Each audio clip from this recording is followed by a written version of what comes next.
Perkenalkan, nama saya Oktaviana Sitorus dengan NIM 2892150345, Fakultas Ekonomi dan Bisnis, Prodi Manajemen semester 4. Sistem Informasi Manajemen. Dosen pengampu saya Bapak Armin Sidik, Eskom MSI. Definisi manajemen: suatu proses yang menekankan keterlibatan dan aktivitas yang saling terkait untuk mencapai sasaran yang telah ditetapkan. Sebagai ilmu, pengetahuan yang terus berkembang. Sebagai seni, segala sesuatu yang menyangkut manusia. Sebagai profesi, melalui pendidikan formal untuk mendapatkan status. Tingkatan manajemen: 1. Perencanaan strategis. 2. Pengendalian manajemen. 3. Pengendalian operasional. Fungsi manajemen menurut Henry Fayol 1914: 1. Planning atau perencanaan. 2. Organizing atau perorganisasian. 3. Staffing atau penyusunan staf. 4. Directing atau pengarahan. 5. Controlling atau pengendalian. Jenis manajer: 1. Manajer fungsional dan 2. Manajer umum. Manajer fungsional merupakan tanggung jawab hanya atas satu kegiatan organisasi. Manajer umum mengatur, mengawasi, dan bertanggung jawab atas satuan kerja keseluruhan.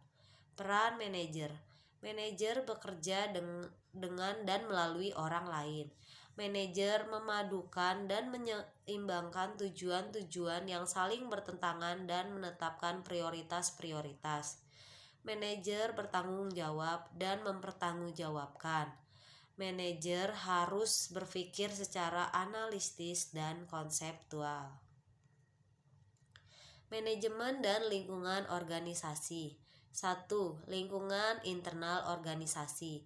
Lingkungan yang berada di dalam organisasi ada karyawan, manajemen, dan budaya organisasi.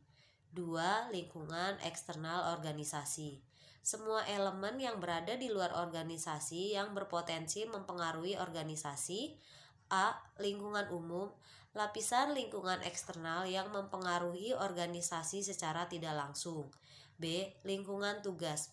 Lapisan lingkungan eksternal yang secara langsung mempengaruhi operasi dan kinerja organisasi.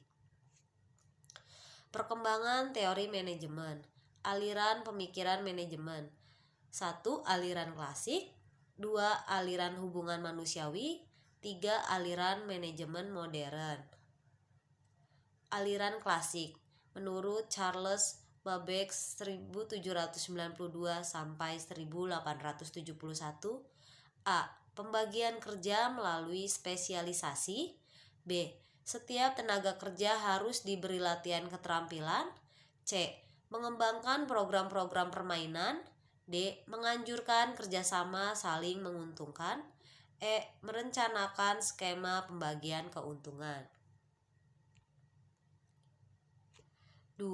Aliran hubungan manusiawi menurut Elton Mayo 1880 sampai 1949.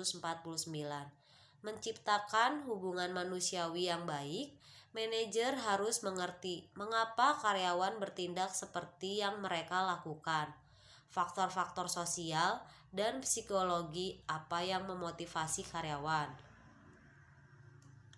3. Aliran manajemen modern dibagi menjadi 4. 1. Manajemen tidak dapat dipandang sebagai proses teknik yang ketat. 2. Manajemen harus sistematik dan pendekatan harus dengan pertimbangan secara hati-hati. 3. Organisasi sebagai suatu keseluruhan dan pendekatan manajer individual untuk pengawasan harus sesuai situasi.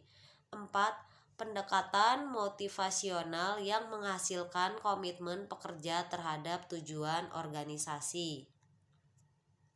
Sekian presentasi dari saya. Mohon maaf apabila ada kesalahan dalam penulisan dan perkataan. Sekian dan terima kasih.